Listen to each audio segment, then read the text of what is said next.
The Skoda Fabia Monte Carlo is today in our full review on Autogefühl, your #1 resource for in-depth car reviews and your #1 community to discuss cars. Today with Thomas. We're going to take a detailed look in general on the Skoda Fabia, tell you everything about the different trim levels. This one here, the Monte Carlo, is a sporty higher trim level. There's no RS available in this third generation, but today we'll also have something very special for you, the real rally car, the Skoda Fabia R5, that's been driven in the WR3 2. So this one will also be with a dramatic performance and rally sound, but also of course the focus here on the normal variant you will possibly buy or drive. And everything of that, exterior, interior, driving experience, normal, rally, full HD, full screen, full length, let's go!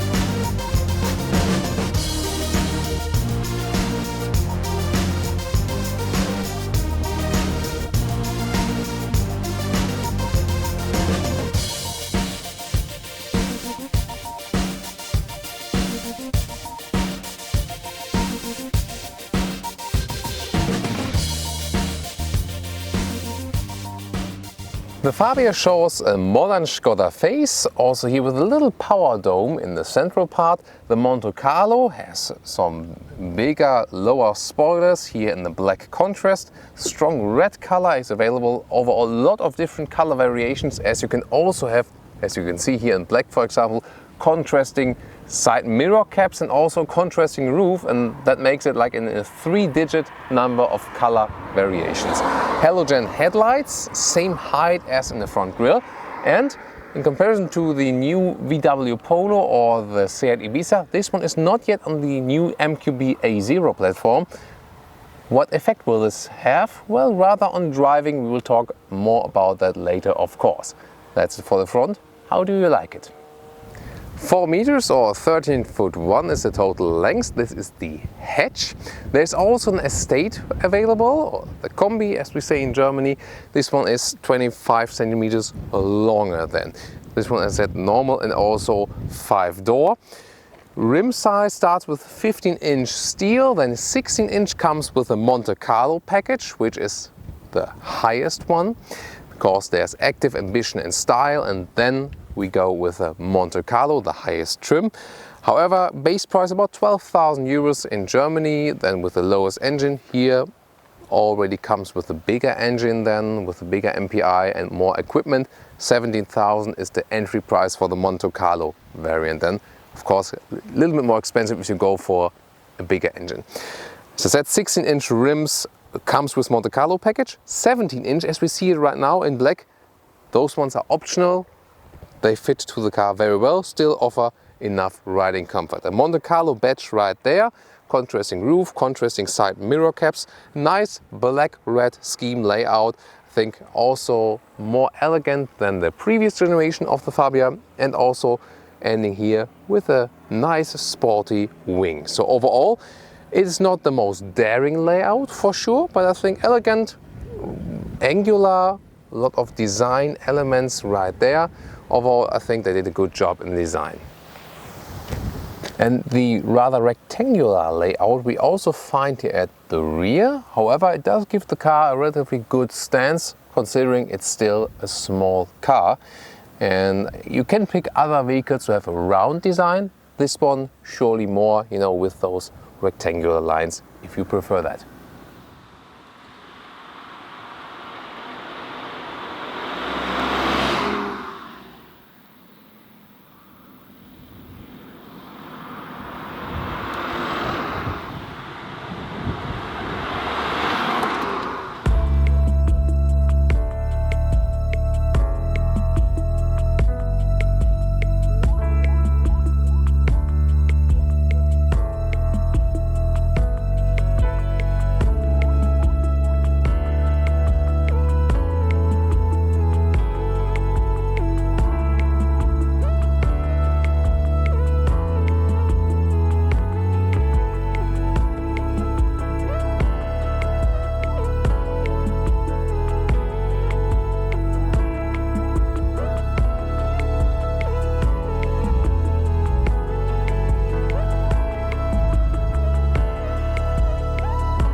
This is a standard Skoda key. We also have a keyless entry, which works flawlessly to close, or here then the hand to open it, like this. Here we go. Then the inside, the Monte Carlo shows sporty elements, for example, this checkered structure right there. This is all hard plastic on the inside of the door. Love some, softer part there. At least we have cloth right there where you put your arm. Then those simply clever details they do marketing with, but I mean, why not? Small trash bag. And here you can really fit a big bottle of water, for example, also nice. Then the Monte Carlo comes here with those entry caps. Also a base Fabia, looks already quite nice. What is the difference? Well, in the Monte Carlo you have those fancy sport seats. You get cloth or fabric all the way around, so also sustainable seating materials. The Monte Carlo has here this red scheme and a sporty seat with more shoulder support and also integrated head restraints. Visually a beautiful job, and also comfort-wise a beautiful job. Then the steering wheel in the Monte Carlo has a flattened bottom. What would speak for the base steering wheel? Well, the base steering wheel is not wrapped in animal skin. That would speak for the base steering wheel. The form here, however, is sportier. On the top of the dashboard is all, again, hard plastic, not to go, too high in the money pricing. They always have to think about, where do we do the exact pricing to keep the price down? You can always argue about that, what you really want and what you really need. Let's get inside with the characteristic shoe tab and pump it up here with the seats. And it's actually fairly easy to do that. You can really adjust your seating position. I usually have it in the lowest position. Interesting, now comparing it to the new Polo and the new Seat Ibiza, they go lower with the seats, it's possible, and it feels a little bit more spacious. There you feel the platform difference. Here with my height, 1.86 m or 6'1", it's quite close to the ceiling. However, we also have the panoramic roof mounted, which is included in the Monte Carlo package. So if you want more headroom, or if you're a little bit taller, then you should leave out the panoramic roof. The steering wheel can also be adjusted in all directions, and it is a very smooth process, so a high building quality here. And those details sometimes, for example, when you adjust the steering wheel, they also, account for the overall car feeling. So those seats are actually the most important point, that you do not feel cramped as a tall person, because they have a lot of room and you can adjust them, and they have this sporty style, and that makes also, for a little premium feeling here in this vehicle. And interesting is because inside in my family, someone has recently bought the base model, so I could really compare it. Biggest difference is really like in the infotainment system unit. We'll soon take a detailed look at that. The cockpit is all about being simple, being easy to use. So seat heating, very well to access.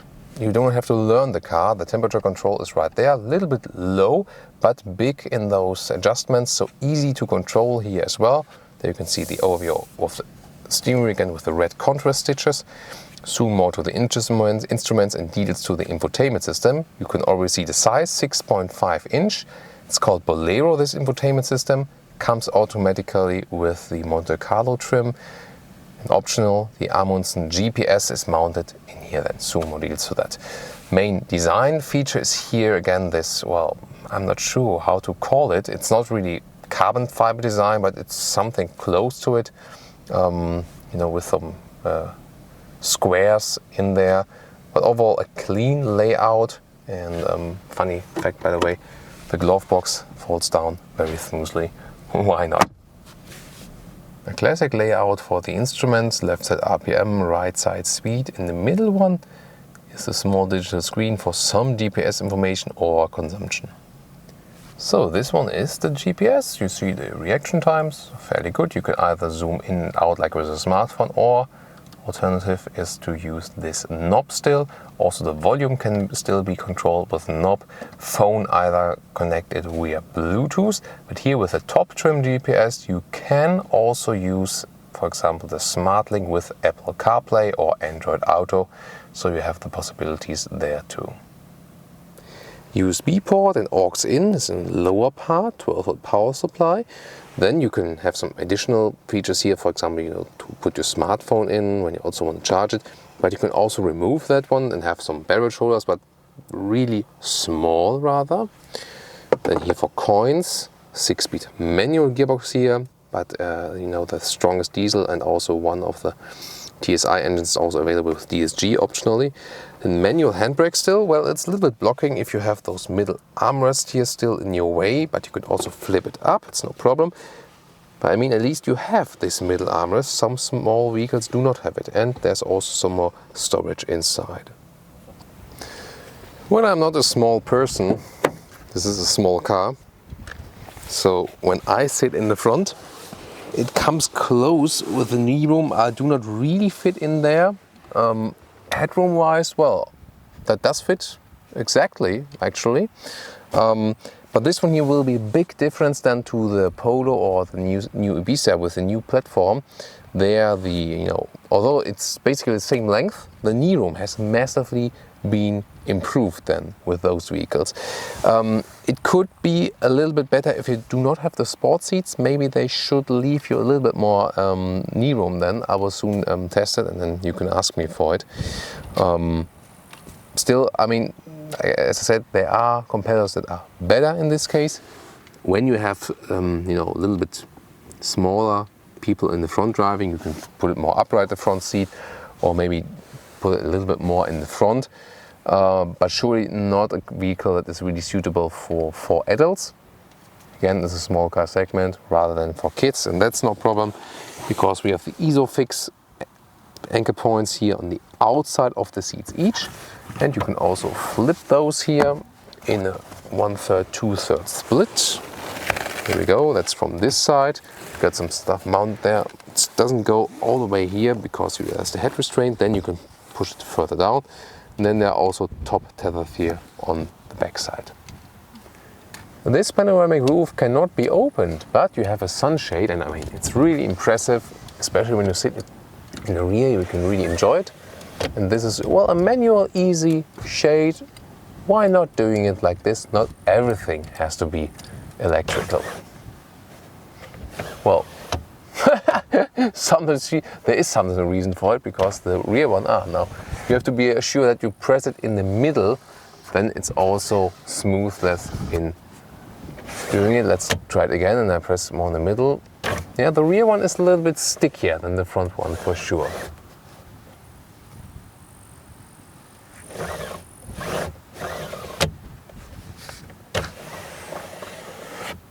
Here we go. 330 to 1,150 liters is the capacity of this trunk. Very well usable. Here you can have a replacement tire, and then you are really flexible. You can have this one here, for example, this plastic splitter for smaller things, but you can all just put it out to have more space than this net here, for example, also available. You can put things behind it or also in it, so they have thought about solutions to really organize your trunk. Also in the left part you can put the bottle in, here's some smaller stuff, and then let's unfold the maximum capacity right here. You flip the seats. Yeah, it's a little problem in here with the stuff that's lying right there, but I think you can imagine how it goes. And there is a step there because we don't have a cover right there. Then again, more is used. Overall, very well to use. Why not? I think the vehicle, as you can already see from the outside shape, really uses the space it has. Although with the new MQB A0 platform we've seen, it works even better. But for the Skoda Fabia, this will come later then. And a nice, interesting, easy feature is this rubber knob. They can pull down the hatch without getting your hands dirty. So why not? And if you really swing it, you can really close it.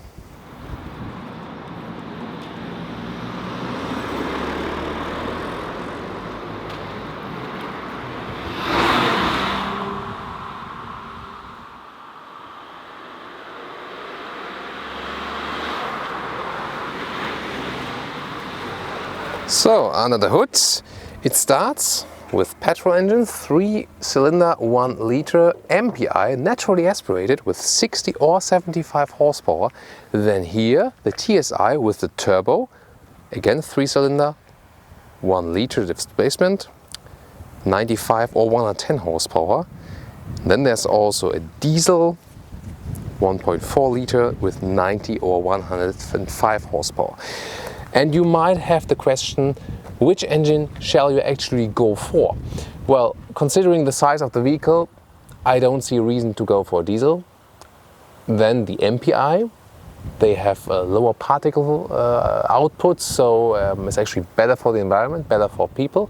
So there the MPI is really better, especially if you drive it rather in the city. It has less power if you do not have the turbo, but if you drive mainly in city, do something for the environment, do something for a long-term run. There's no turbo that could possibly break, you just do not have so much power then. And the TSI, the turbo, then rather if you have a motorway use, that's the reason also we test also a lot on the motorway today, because this is interesting. In the very first test we had the MPI, now the TSI with more power. Let's see how this one performs then on the motorway too.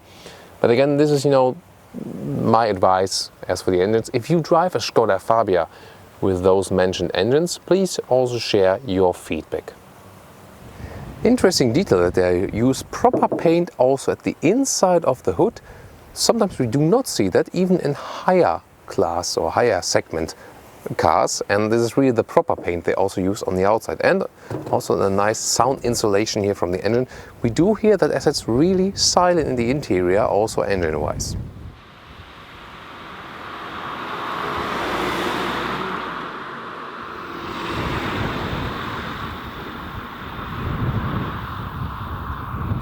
The driving part, as it is a city vehicle, we will start with parking.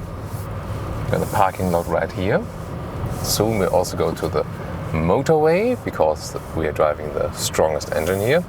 And for example, parking in reverse, you see that the steering can be turned quite easily, also just with one hand. Here is the optional rear view camera mount. That's of course the easiest way to really find the right spot. Other than that, there's a great overview of the vehicle. Well, the rear mirror is a little slim to look backwards, but you immediately see everywhere where the car is ending. All the windows are rather upright, so you have a great overview here, and you're absolutely flexible. I mean, just see how effortless it is here to switch from one lot to another, and the vehicle is really small, so easy. Also the transmission, to put it in the gears, is really without any resistance, so that is fairly easy to handle too, and helps you really when steering the car around in narrow city spots and so on. So this is a really positive aspect about this vehicle. So first bump here, suspension is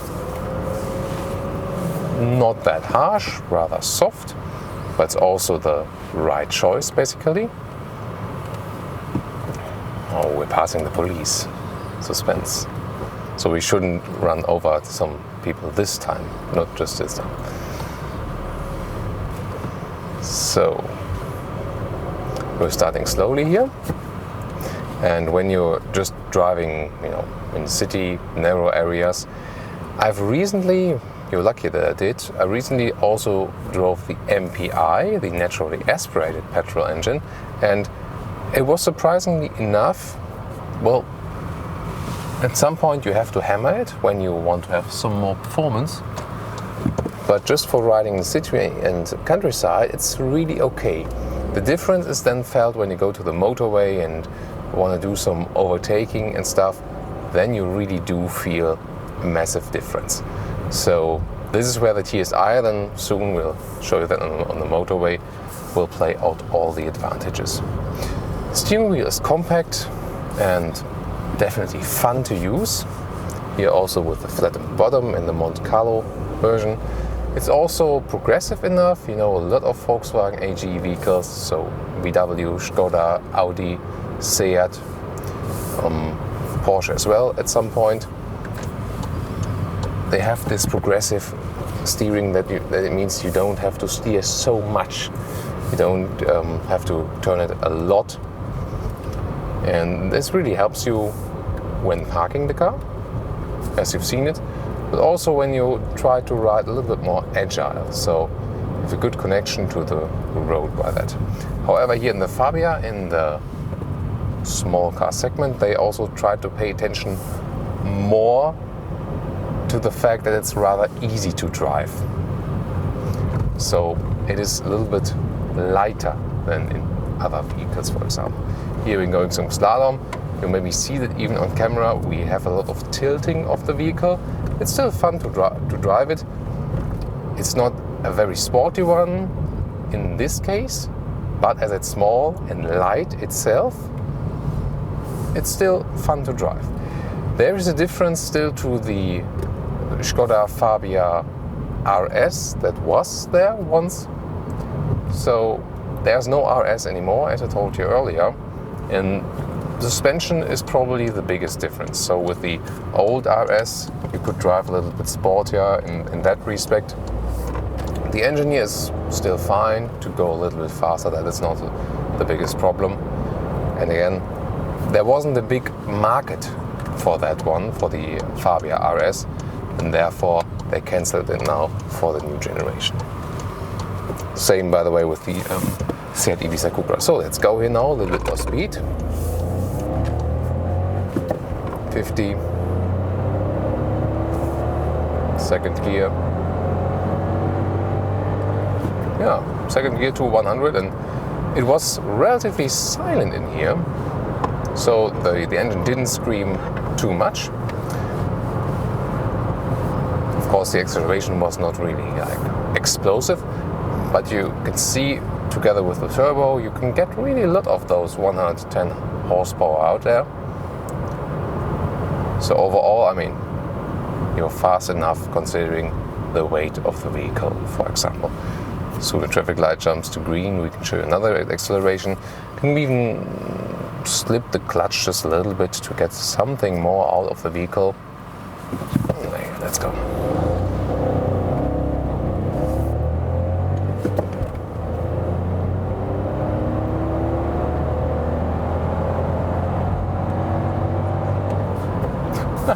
Nice, isn't it? So why not? I mean, that's what the vehicle is able to do maximum. Let's see, we have to go now. I think the next one is, yeah. And I'm really surprised how silent the engine stays. It is also a 3-cylinder, so talked about it earlier. All petrol engines are 3 cylinders. And the difference in sound is really that the MPI, it sounds even a little bit more, you know, it's a little bit more roaring even. And that is also something typical for the MPI engine. Here with the TSI, it's not that you would get a very explosive turbo boost, so it doesn't feel like that. However, you feel it especially here on the motorway now. It's better to accelerate on the motorway, or for example when you do some overtaking, you know, truck is in front of us and at the moment at 90. Let's see how it goes from 90 to 120 in the third gear, for example. So let's go.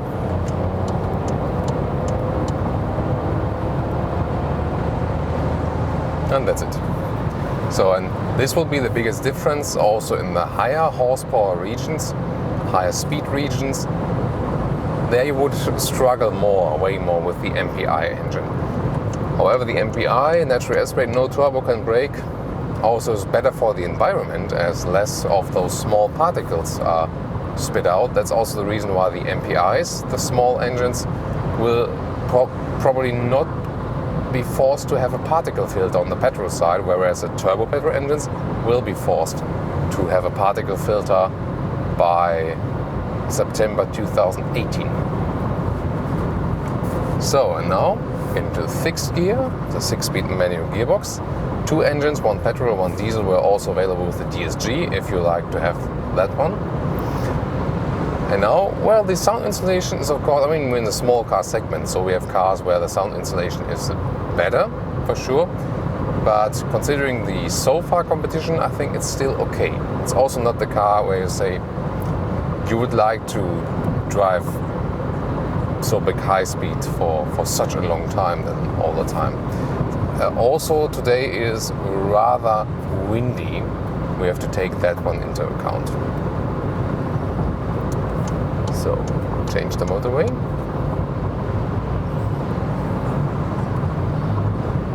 Wow, it's really windy outside, so probably you hear a little bit more wind noise than you would usually hear.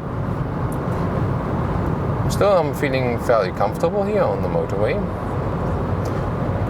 If you compare it, for example, to Seat Ibiza, especially to the new one, which is on this new platform, the MQB A0, which is stiffer, then the Ibiza is way sportier. Also, I expect that when we soon get the driving event from the all-new Volkswagen Polo. Also, because the suspension here is rather set very softly, the Skoda Fabia, especially in the version, even if it's a Monte Carlo variant, which is rather a design line, as we explained earlier, surely does not set the emphasis on the sporty driving. But again, it doesn't necessarily have to do it, so think how they set it up, still perfectly fine. The seats also very positive for a small car. They offer you enough room, enough comfort also for tall drivers and also for long-term driving. And still here on the motorway, you immediately realize again the good overview. So also about the situation behind me, you can very well see what's going on all of the time. So my conclusion about the TSI versus MPI would be, if you rather use this car as a city vehicle and want to keep it for a very long time in your own possession, go for the MPI. Better for the environment, better for the long-term usage. Not that powerful, but if you don't really need it, I mean, why should you then? If you plan to go motorway, Autobahn, Germany especially, a lot of times, so, or maybe longer trips and stuff, and you want to do some acceleration and not only just set the cruise control and that's it, then you should take the TSI into account. So that is really helpful. And then the turbo also helps you, for example, when you're also in a higher gear also, and then still something is happening. Not necessarily in the 6th gear, acceleration in the 6th gear has basically come to a standstill then. But for example, even still in the 4th gear, something is happening. So we did some acceleration there, and that of course gets the consumption up, 9 liters then, but that's not really a realistic consumption then. If we cancel the consumption right now and let the car come into that flow again, let's see how much fuel do we use when driving 120. We can also go cruise control, dropping a little bit in speed. We're also going downhill now. So the cruise control is set when you put this lever here from off to on at the turning indicator. And then you can set it with your, for example, finger right there. Just click once, and then you can set the consumption. Well, now I think it was a little bit too fair for the consumption that we went downhill. So let's just cancel it once more. So we reset it now. And then we'll see what is the minimum consumption we can score with that one here. So now we can ding a little bit more again. Yeah, just the back central back mirror is a little bit slim to have the view to the rear. It's still okay. Just a notable thing for sure. Push, push, push, push. Definitely for the motorway, I'm happy to have the biggest TSI. Diesel, I think, not really necessary here for that vehicle. It's not really that heavy. Even on a long-term run, I think we won't really need it. And also good overview to the side mirrors. I really like that.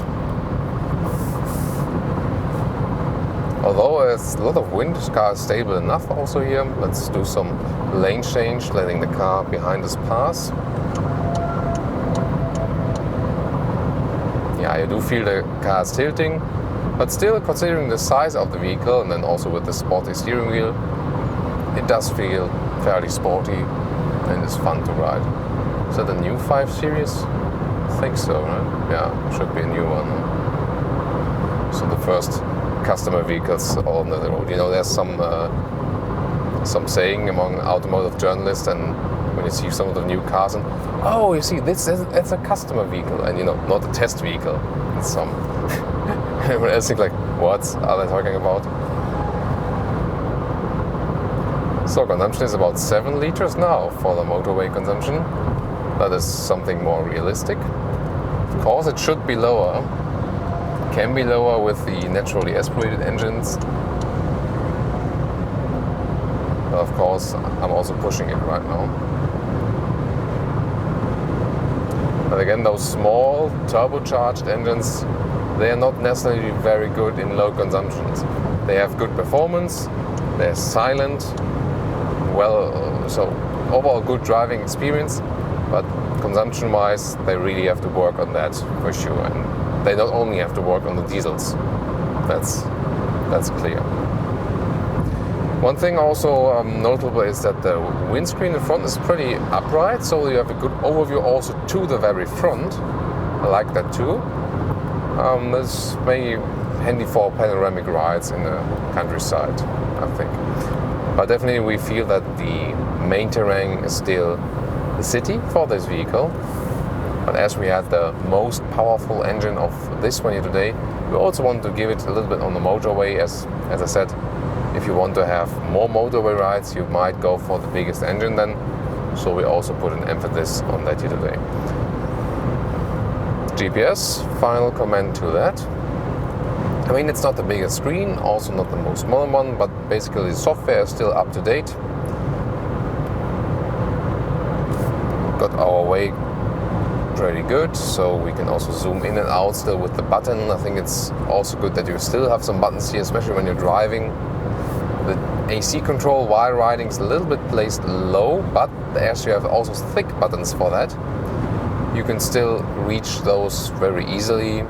Actually no problem, because you then feel them. If they're big enough, you can feel them, and then you also don't have to look around that way down to be really realizing what you're actually doing. So, it seems like 7 liters in 1 kilometer seems to be a realistic value for the consumption.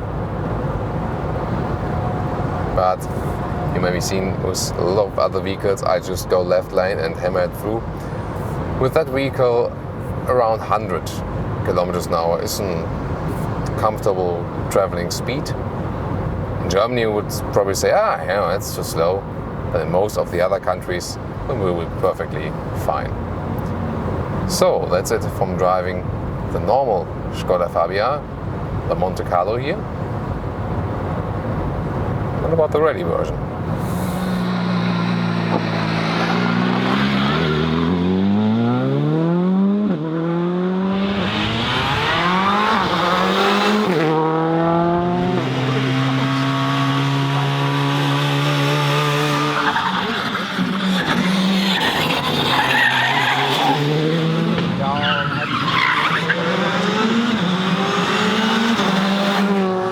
And now I'll also step in this very vehicle, the Skoda Fabia R5, the rally car, and Matthias Kahler will be driving me. He's a professional rally driver. Unfortunately, we are not allowed to drive ourselves because some of the former journalists that did that actually rolled over, so they are precautioners for this, you know. And let's see how this one plays out, if I will get maybe sick, maybe not, if I will have fun. There will be hardware, you know, with setting any sound on the inside. So we have the action cam on the inside, and later on I'll tell you more about the experience. Let's go.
Wow, what an experience. The very first minute you do not realize what the speed actually is. You feel like in a computer game, in an arcade, so you think you're not really alive. It's not really real, it's rather unreal.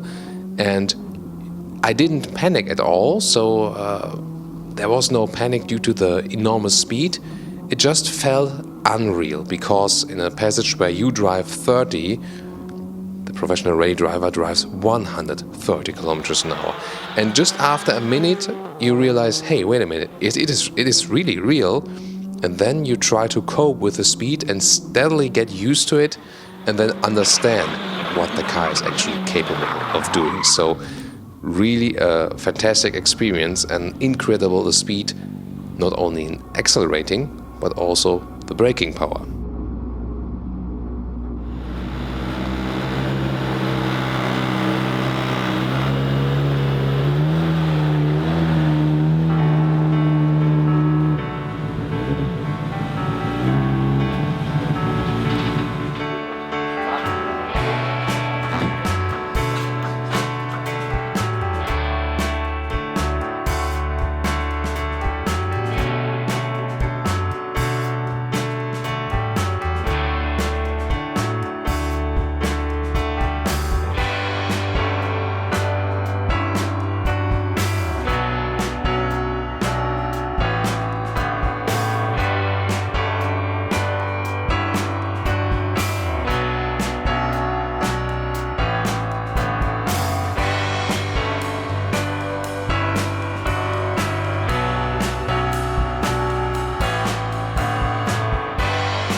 And now we take a look at the Fabia R5 with Andreas Loye. He is the team manager for the Skoda Motorsport Rally team here. And of course the hard piece is the engine, 280 horsepower. Maybe you can tell us something about the engine and show us some of the main parts, and also maybe tell us how long does it take to put something like that all together. Okay, as you told, this is a 1.6 cubic inch engine, 4 cylinders, and special thing is it's a turbocharged engine. We have around about 280 horsepower, and you see many parts are open. It's important if we have something to rebuild, something to repair, so that it's easy to come to the engine. We have a turbocharger here. We have some other parts. This carbon, so that this one is the turbocharger. Yeah, the turbocharger is there. Yes, and for example, the turbocharger is a part from another car in our brand family. It's from the Audi A3, and so the problem for the engineers was to develop a car which is very competitive in the rally, but on the other side we have also to look on the costs, because the FIA says that such a car should be to buy for 180,000 euro. That's net, so plus value added taxes, so I would have, when I buy it, pay over 200,000 euros, but then I could also theoretically buy it myself.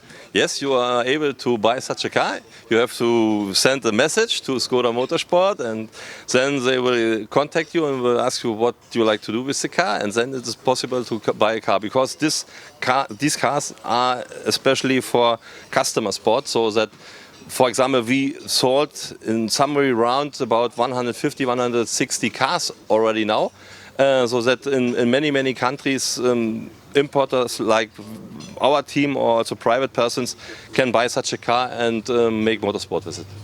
So if you're still searching for a rally car, this would be your opinion. Let's take a look around here further on, because I mean there are so many interesting things to discover. Here, for example, one wheel has been demounted. Of course, you know, they have a bigger diameter than any other serial car you would see. So how much braking power do you really need for such a vehicle? You see here the parts for tarmac rallies. So we have we have two different things. We have for tarmac and we have for gravel.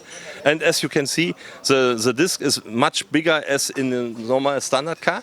Yes, because of the brake performance and acceleration. That are the biggest differences also to standard cars, and therefore you can see this special parts that are especially for motorsport. You see, we use also some other brands to buy the parts, and in this case it is a Brembo brake, and it is a special motorsport brake. So let's take a look at the further vehicle. You know, the side mirrors, very slim. There aren't so many parts really from the original car. This has been all built from scratch, and the interior is to me one of the most interesting things. You can here see first on the interior, all from carbon fiber, but that's not only for weight reasons. It's also for safety. It's also for safety. If you see this part, it is good for the others, so that you can come in the cage, and if there should be an impact, so that the driver is good, there's a good chance. So we're very well protected, because yes, all the pieces fit right in there, that they, you know, doesn't come like to the left, to the right, and so on.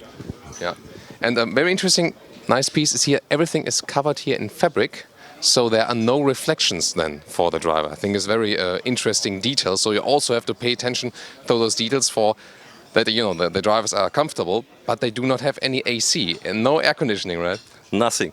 In such summer conditions like here, can be that you have in the car around about 60, 70, sometimes in other countries also 80 degrees. So Celsius. Yeah, Celsius. So and it is also a question of condition of the driver, that they can, I would say, survive the stages. And if you have a 30-kilometer stage with 60, 70 degrees in the car, then you have an idea what the driver has to do. So Thomas, our cameraman's already here at steering wheel, and also the the shifting mechanisms. So you have the handbrake on the right side, and then the left side is to shift. We have a 5-speed sequential transmission. I heard you are actually able to shift without a clutch. Yes, it is a gearbox like you know it from also other motorsport categories, and also from bicycles. This is, you need the clutch only if you start. If you have the first gear, so to start, and the next gears you switch only pull and push. Yes. And this, you know, still holds, or do you have to replace the transmission all the time? I mean, you tear the car apart anyway. No. Normally, we use the gearbox also maybe like for a complete season. It depends of how many stage kilometers we have to drive, and it depends, of course, also of the summary of mistakes of the driver. We hope there won't be too much. Actually, you can still open the rear door here. Everything is really light, by the way, due to the carbon fiber. This is here to open the door from the inside, actually, and you see, well, no third and fourth or fifth driver is co-driver is here possible. So this is, for example, for the spare tire, also for the headphones to store. And well, this is I think the biggest modification you've done here, if you compare it to the normal Fabia. So this one here is the safety cage. From what material is it, and how much can it actually sustain? It's a steel cage. And what was the second question? How much can it sustain? So how safe is it really when someone rolls over? Sometime it can happen that the car makes some rollover, and the idea is that the body can be destroyed, but the cage should be intact, so that the driver is in the same position and safe, so that not the roof or the doors can destroy it in this way that the driver has no place to survive. And of course, really massive, the rear spoiler. I think, can you also change it from rally to rally, maybe in the size or how you tilt it? How much downforce do you want to have? No, it is a standard, it's a special spoiler for this car. And in the homologation it is written how how it has to look. Here you see some like the bolts? Yeah, the bolts. But you see also it is not possible to bring it in different position. Can adjust it. So, well, we can still open the rehatch, and it has a special secure mechanism here, and that's maybe you can, well, yeah, like this, and then you just put it over like this. And I mean, why wouldn't you just rely on the normal lock you have on the Skoda Fabia? If you know what rally sport means, then you have a lot of jumps and other situations, and in this case it makes more sense to have such mechanical parts so that you can be sure that the door doesn't open alone. So that's the reason. All the forces that are applied on the car are so big actually. Yeah, and let's take a look inside here, and well, you can have your daily groceries here. That would be still possible, basically, but you see the rally drivers, they bring some other stuff along with them. So what do you need actually as a rally driver here to survive? The driver has to be able to change, for example, tires during the stages, but sometime also in the stage if he has a flat tire. So that is therefore you need the tools, and you need it very fast. All what you can see is with the idea I have only some seconds or some minutes to repair something. So and therefore also the spare tires have special positions, so that it's easy to put them out and to replace them on the car. And when you're here in the service park to change all 4 tires to put new ones on, what's your record? How fast did you manage yet? On the service park, I think we never change all tires in time. I know only that it is able to, that the drivers are able to change 1 tire in round about 2 minutes. So, and that means they have to look off the belts and coming out of the car. But in 2 minutes, if you remember what you can do yourself, I would say it's already very fast. So I would say best of luck that they do not have to change the tire on the stage very often. Thanks so much for the insight here. You're welcome.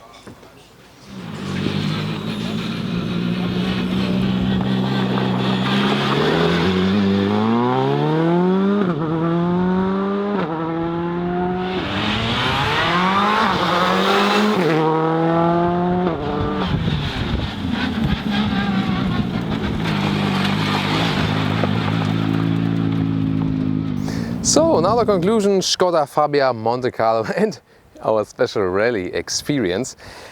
It still has some rally connection for that, you know, with the Monte Carlo visual scheme and the Fabia R5. However, the RS is somewhat missing, but again, if not too many people went for it, it's really the question. I mean, they always have to take economic decisions for sure, also to keep the prices down for the customer, and that they did, because the Skoda Fabia is still good in the price-performance ratio, one of the best in the market in the small car segment for sure. I think the price-performance ratio is still very good. It's an attractive exterior. You got a lot of individualization also for the interior. You can have, for example, also those white covers there for the interior if you want to have it a little bit more shiny, a little bit more fancy. Also, the low trim levels are pretty much okay. Here, then, higher trim level, you can still get naturally aspirated petrol engines, which is also quite rare on the market.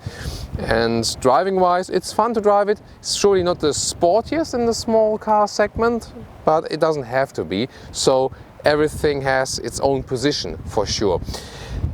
The biggest competition, I think, will come with the new MQB A1 platform cars with the Seat Ibiza and the VW Polo there. Then the question is if you rather go for them next. But of course it's good to take a look at the prices, take your own dealer consultation, and then really compare the vehicles, because every of those three vehicles, they have, you know, their own charm. And of course, well, with the R5, it's really incredible how they could put a race car, which is still based on the very normal production car, and then make something so spectacular out of it. So it was a nice thing to spice up our episode here today. I hope you liked it, and I hope you will also join us at the very next Autogefühl episode. Share your opinion on this vehicle with us.